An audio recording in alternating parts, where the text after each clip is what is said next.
बीडच्या मस्साजोगमधील सरपंच संतोष देशमुख हत्या प्रकरणावरून भाजप आमदार सुरेश धस यांनी धनंजय मुंडेंवर टीका करत असताना अभिनेत्री प्राजक्ता माळीसह इतर 2 अभिनेत्रींची नावं घेतली.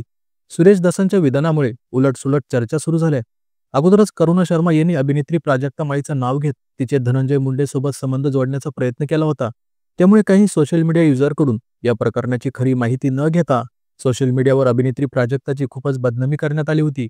त्यातच आता आमदार सुरेश धस यांचंही वक्तव्य आल्याने अभिनेत्री प्राजक्ता प्रचंड संतापली. या प्रकरणावर प्राजक्ता माळीने 28 डिसेंबरला पत्रकार परिषद घेऊन सुरेश धस यांच्या वक्तव्याचा निषेध केला. सुरेश धसांच्या विधानामुळे झालेला त्रास तिने माध्यमांसमोर सांगितला. तसंच त्यांनी जाहीरपणे आपली माफी मागावी असंही प्राजक्ताने म्हटलंय. यावेळी अभिनेत्री प्राजक्तासोबत तिची आई आणि भाऊही उपस्थित होते. पत्रकारांशी बोलत असताना प्राजक्ता माळीचा कंठ दाटून आला आणि तिला अश्रू अनावर झाले. तिला होणारा त्रास बघून तिच्या आईच्याही डोळ्यात अश्रू आले. अभिनेत्री प्राजक्ता माळी यांनी आमदार सुरेश धस यांनी केलेल्या टीका टिप्पणीला गांभीर्याने घेत महिला आयोगाकडे त्यांची तक्रार दाखल केली आहे. पण दुसरीकडे मात्र आमदार सुरेश धस अजूनही त्यांच्या वक्तव्यावर ठाम आहेत. त्यांनी प्राजक्ताची माफी मागण्यास नकार दिलाय. आता या संपूर्ण प्रकरणावर डान्सर गौतमी पाटील हिनेही तिची प्रतिक्रिया दिली. अभिनेत्री प्राजक्ताच्या भूमिकेला गौतमी पाटीलने समर्थन दिले.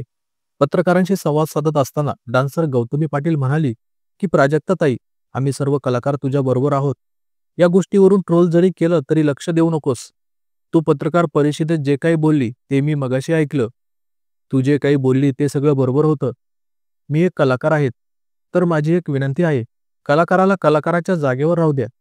त्याला कुठल्याही नेत्याबरोबर नाही तर कोणाबरोबरही त्या कलाकाराचं नाव जोडू नका. कलाकाराचं दुःख हे कलाकाराला माहीत असतं. आज कोणाला त्रास होतोय हे तुम्हाला माहीत नाही. आज त्या व्यक्तीलाच माहीत आहे. मला खूप ट्रोल केलं गेलं. बऱ्याच गोष्टींनी मी ट्रोल झाली. पण माझा त्रास मलाच माहीत. लोकांना माहीत नाही. लोक आपापल्या घरात राहतात, ट्रोल करतात, जे चुकीचे आहे. म्हणून प्लीज कोणाबरोबरही कोणाचं नाव जोडू नका. कलाकाराला पाठिंबा द्या. त्याच्याबरोबर उभे राहा. जसं प्रेक्षक वर्ग आम्हा कलाकारांवर प्रेम करतात तसंच प्राजक्ता ताईवर बरेच प्रेक्षक प्रेम करतात. म्हणून या गोष्टींकडे लक्ष देऊ नकोस. आम्ही सगळेजण तुझ्या बरोबर आहे. असेच पुढे जा, हसत राहा आणि खूप छान राहा, असं डान्सर गौतमी पाटील हिने प्राजक्ताला म्हटलंय. तर मंडळी, या सर्व प्रकरणावर तुमची प्रतिक्रिया काय ते व्हिडिओ खाली कमेंट करून नक्की सांगा.